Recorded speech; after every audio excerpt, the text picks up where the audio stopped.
ముందుగా దేవాతి దేవునికి మీ హృదయపూర్వక వందనాలు. మీ అందరికీ నా హృదయపూర్వక వందనాలు. మీరు దేవుణ్ణి నమ్ముకున్నారు. ఓకే, దేవుడు నమ్ముకోవడం, కొంతమంది దేవుడు అద్భుతాలు చేశాడని, కొంతమంది ఏమో అనారోగ్యం తగ్గించాడని కొంతమంది నమ్ముకుంటారు. కొంతమంది ఏమో పరలోకం కోసమని కొంతమంది దేవుణ్ణి నమ్ముకుంటారు. ఓకే, అయితే మనం దేవుణ్ణి అనుసరించవలసింది పరలోకం కోసం. దేవుణ్ణి అనుసరిస్తే ఈ యొక్క జీవిత ప్రయాణంలో మనకి కష్టాలు రావచ్చు, రోగాలు రావచ్చు, వ్యాధులు రావచ్చు, బాధలు రావచ్చు, సంసారం నుంచి కొన్ని ఇబ్బందులు రావచ్చు, ఇంట్లో వాళ్ళ నుంచి, పిల్లల దగ్గర నుంచి రకరకాల బాధలు అనేది వస్తాయి. అయితే ఈ యొక్క సమస్యలు మనము అనేది ఎప్పుడు ఒకలే ఉండిపోవు. ఇప్పుడు సమస్య రావచ్చు, రేపు పొద్దున తీరిపోవచ్చు.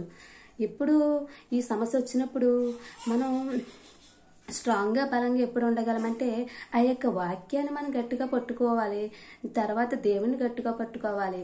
అంతేకాని ఎప్పుడు అద్భుతాలు చేయదేవుడా, ఆశ్చర్యకారాలు చేయదేవుడా, ఎప్పుడు రోగం తగ్గించు దేవుడా, ఇంక వీటి కోసమే మనం ప్రార్థన చేస్తూ ఉంటే ఇంకా మనం వాక్యం ఎప్పుడు నేర్చుకునేది, వాక్యంలో ఇంకా ఎప్పుడు బలపడేది, ఇంకా ఎప్పుడు దేవుని కొరకు మనం పనిచేసేది, ఇంకా మన దేవుడి కొరకు ఎప్పుడు ఎదిగేది? ఈ అద్భుతాల కోసం, ఆశ్చర్యాల కోసం, వీటి కోసమే మనం ఆశపట్టుకుని దేవుణ్ణి ఆ విధంగానే నమ్ముతూ ఉంటే మనకి సడన్గా చిన్న సమస్య రావచ్చు.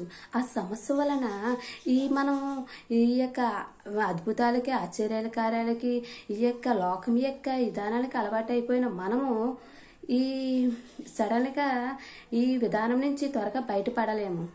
కాబట్టి మనం జీవించేది కొద్ది కాలమే, ఆ యొక్క పరలోకం పొందుకోవాలి. ఈ లోకంలో సమస్యలు వస్తాయి, తగ్గిపోతాయి, కష్టాలు వస్తాయి, పోతాయి అన్నది ఆలోచిస్తూ మనం ఈ జీవిత ప్రయాణం అంతా ఆ యొక్క పరలోకము కోసం జీవిస్తూ మన వాక్యం మీద ఎక్కువ డిపెండ్ అయ్యి, వాక్యాన్ని ఎక్కువ నేర్చుకుంటూ, వాక్యాన్ని ఎక్కువ ధ్యానిస్తూ ఉంటే ఆ సమస్యలో కూడా వాక్యం మనని ధైర్యాన్ని ఇస్తుంది.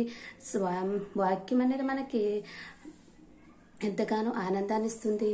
ఇంకా దేవునితో ఎక్కువ సహవాసం చేయడం వల్ల, దేవుడికి మన యొక్క బాధను చెప్పుకోవడం వల్ల ఆ యొక్క బాధని దేవుడు తీర్చి ఇంకా దేవుల్లో స్థిరపడేలాగా, బలపడేలాగా చేస్తాడు.